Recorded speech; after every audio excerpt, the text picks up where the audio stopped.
I'm regretting everything. It's going back on. There we go. What do you guys think?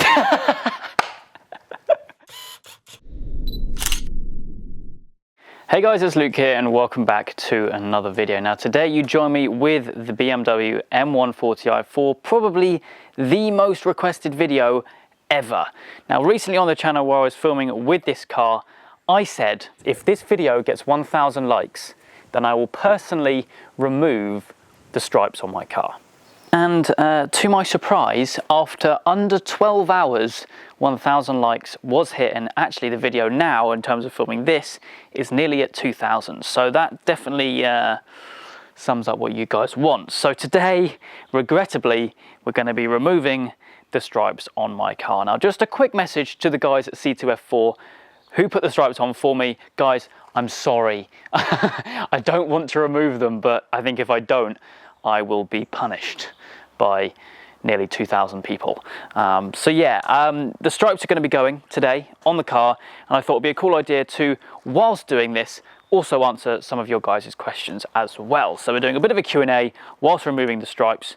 So yeah, what I'm going to do is I'm going to move the car into the shade because it's absolutely boiling today, and then we'll start peeling them off, I suppose, which is going to be a sad, sad sight. Okay, so we're now in the shade. It's very nice and cool here. And we have probably the last shot of the nice, elegant stripe in place. I'm actually really sad to be removing this, not gonna lie. And in that video, I know there was a lot of comments saying, look, Luke, do whatever you wanna do. If you like the stripes, then leave them on. It's fine, which I massively respect. To anyone who commented that, thank you.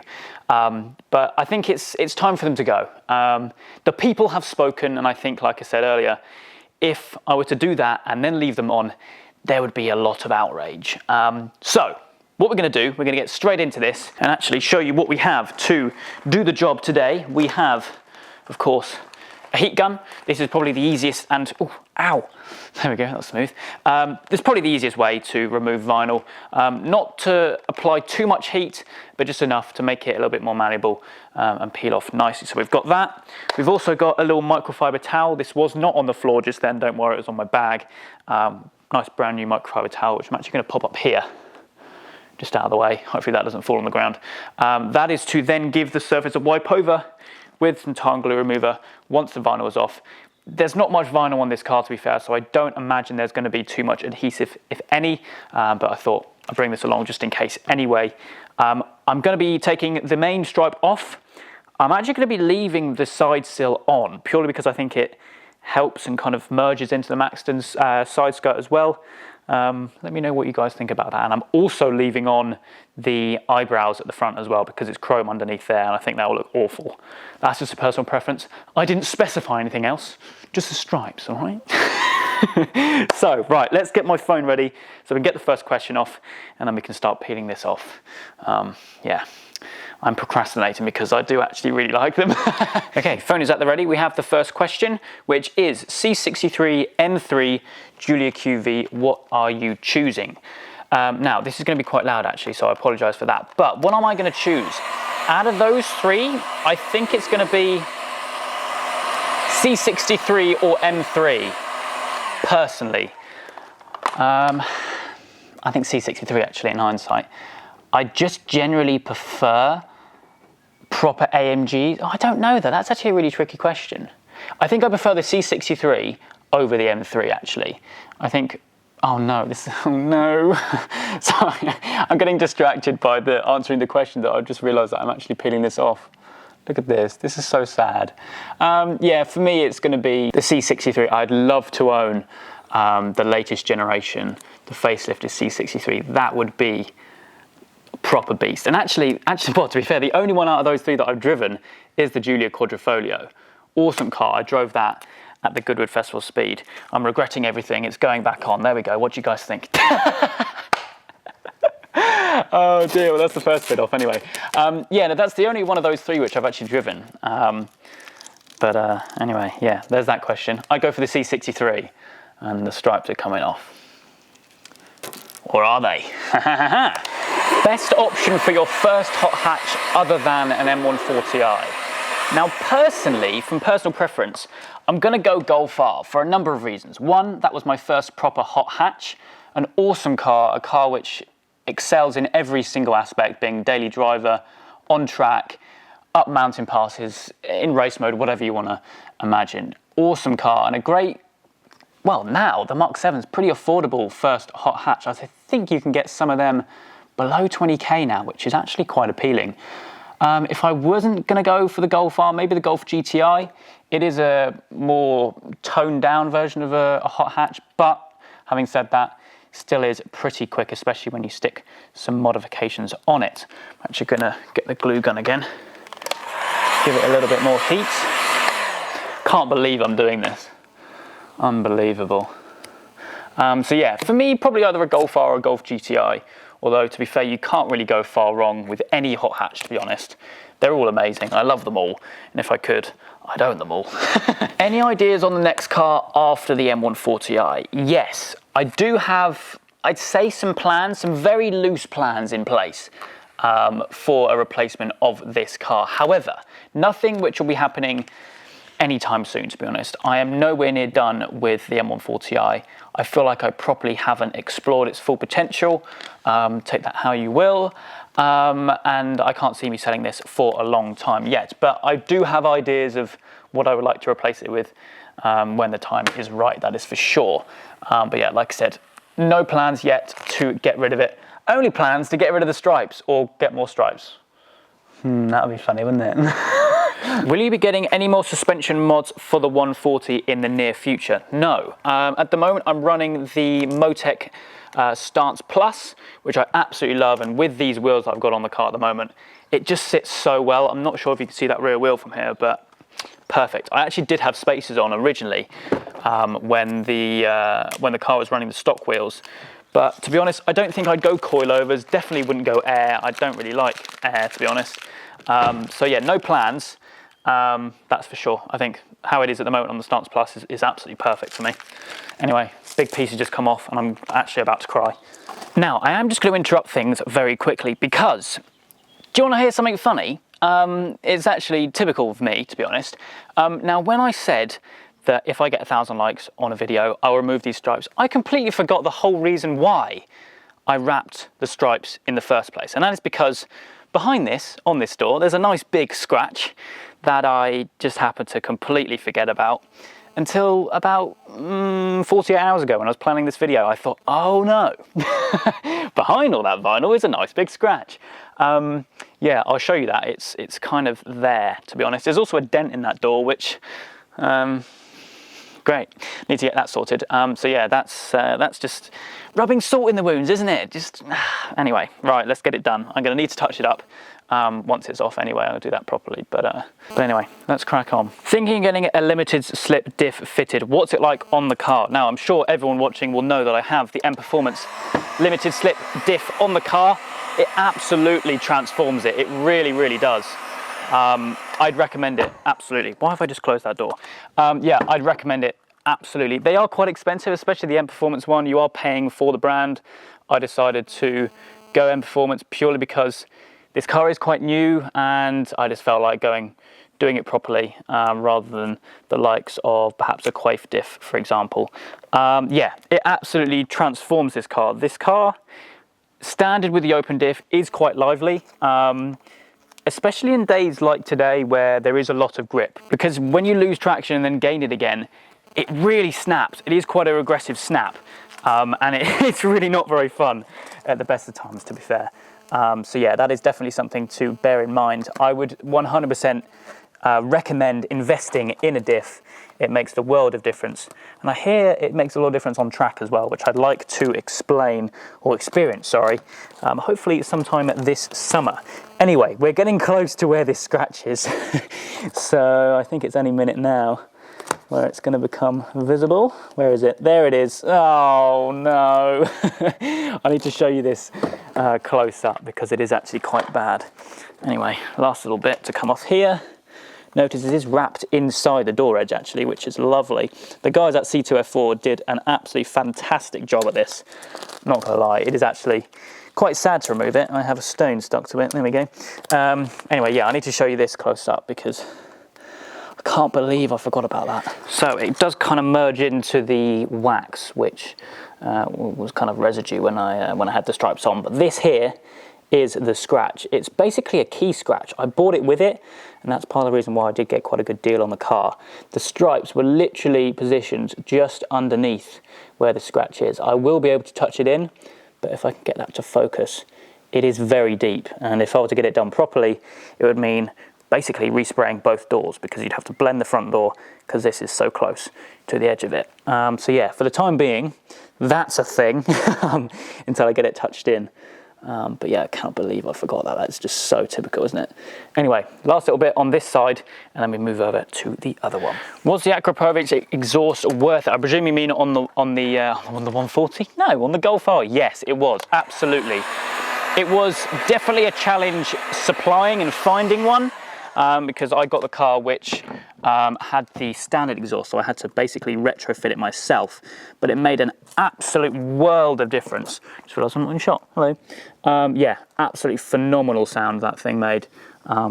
If I owned another Golf R, I would definitely opt for the one with the HampshirePhoto exhaust on it. Sounds absolutely insane. It is a lot of money, but yeah, definitely worth it. Your ultimate 3-car garage. Now this is an interesting one, and actually quite a popular question from you guys. Now it would definitely consist of a Ferrari F12 TDF. I'm sure you're all aware that that is my favorite car of all time. Other than that, it would probably include a GT3, a 991 Gen 1 GT3. Absolutely love those cars. That is my kind of dream first supercar as such. Absolutely love to own one of those. And as for the third, it is tricky to just choose 3 cars, isn't it? Maybe a Ferrari LaFerrari. Why is that? That's why. Yeah, probably a LaF. But to be honest, I wouldn't just own 3 cars. Actually, that's the first little bit of adhesive which we've got there. Yeah, that's probably what I'd choose. Why did you go Toyota and not another car? Now this is a good question. I don't really know. There's not really a valid excuse as such as to why I bought that car. I'm doing this a really stupid way here, hang on. I've just always wanted one, basically. That's the short answer. I've just always wanted a GT86. And there's no other real reason, really. You know, you just have those cars which you just have a real hankering for. You've never driven one, you've never really been in one, you just want one. And that's exactly what I had with that car. And there is actually a list of cars which I would love to own. So hopefully, maybe this year we'll start to tick some of those off as well. But yeah, no real reason, just really wanted one. Moving over then to the other side, the better side at the moment, because it's got the stripes on. Now, next question, what do you use to plan your road trips? Now, I use an app, oh crikey, called Ultimate Drives. Now, I use these guys, actually collaborated with these guys last year when I did my trip through Europe. Basically, they have an app which highlights all the best routes and roads to drive. I basically found all the good driving roads from those guys, and hopefully if things go into place nicely, then hopefully I'll be collaborating again with them for something very soon. But yeah, go check those guys out. They have an app on the App Store which you guys can go check out. It's a free app, I believe, and yeah, honestly, some of the roads which they've got on their app is just incredible. Pick a car and a country where your dream road trip will take place. Dream car, F12 TDF, or maybe more realistic, a GT3. It's got to be in the south of France. Just the French Riviera, when I drove it last year with the Golf R, just unbelievable. Yeah, that would be the dream. More realistically with the GT3 than the TDF, but we can hope and pray. Anyway, another question. Would you want to come to Croatia and drive on our most famous country roads along the seaside? Again, that sounds perfect. Maybe I shouldn't do the French Riviera. Maybe I should do the Croatian Riviera. That sounds lovely. Definitely, absolutely. Actually getting through a few questions here. Another hot hatch drag race question mark. Yes, I would love to. Now I've spoken very briefly with James, my manager, who helped me organise the last one in collaboration with BOTB. And it would definitely be something which I'd love to do. Perhaps as a season finale of season 2 of Hot Hatch Head to Head, which is coming soon, I promise. So yeah, perhaps something in the pipeline. That would be a lot of fun indeed. Now, next question. Will you ever sell the GT86 for another project car? Yes, you might actually see the GT86 just over there, basking in the sunshine at the moment. absolutely filthy. But yes, I would. I'm not sure the future of that car, if I'm being completely honest right now, but I would love to have a number of project cars in my time. Kind of buy a car, do it up, and get rid of it, move on to the next one.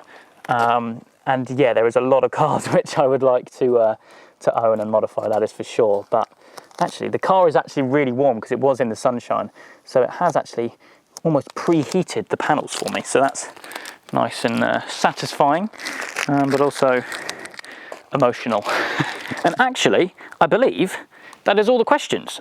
So I think what we can do now is we can speed this process along, get the last 2 panels done, and then show you what it's going to look like afterwards. And hopefully you guys are now going to be very happy with me. But anyway, yeah, let's crack on with this, get it done, and then we can see the final product.